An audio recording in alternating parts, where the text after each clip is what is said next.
Federal overtime provisions are contained in the Fair Labor Standards Act, known as the FLSA.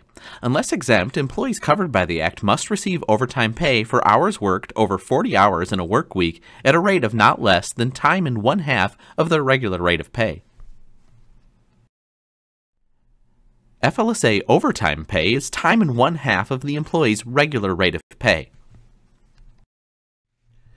The Federal Fair Labor Standards Act requires overtime pay or compensatory time in local government agencies for all hours worked over 40 in a work week. An employer is not required to include holidays, vacation, sick leave, or other time off when calculating hours worked unless the agency has past practice, personnel policy, or a union contract requiring that those hours be counted.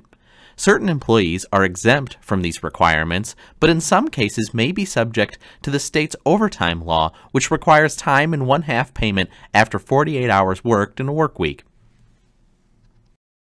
The exemptions provided by the FLSA, Section 13, apply only to white-collar employees who meet the salaries and duties tests set forth in Part 541 regulations.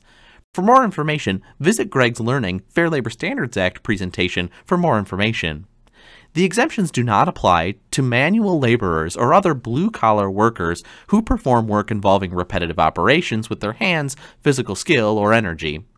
FLSA covered non-management employees in production, maintenance, construction, and similar occupations such as carpenters, electricians, mechanics, plumbers, ironworkers, craftsmen, and so on, are entitled to minimum wage and overtime premium pay under the FLSA and are not exempt under Part 541 regulations, no matter how much they're paid.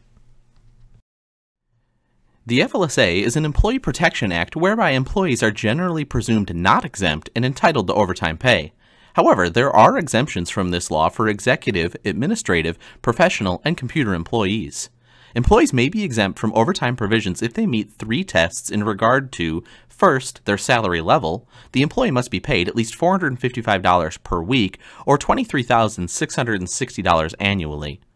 Second, salary basis.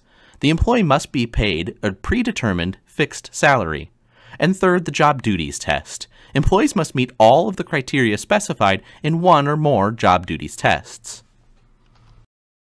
Even if an employee is exempt from the Federal Fair Labor Standards Act, the agency must still determine whether he or she is subject to the state's overtime law. The state law requires payment of time and 1/2 overtime or compensatory time for all hours worked over 48 in one work week.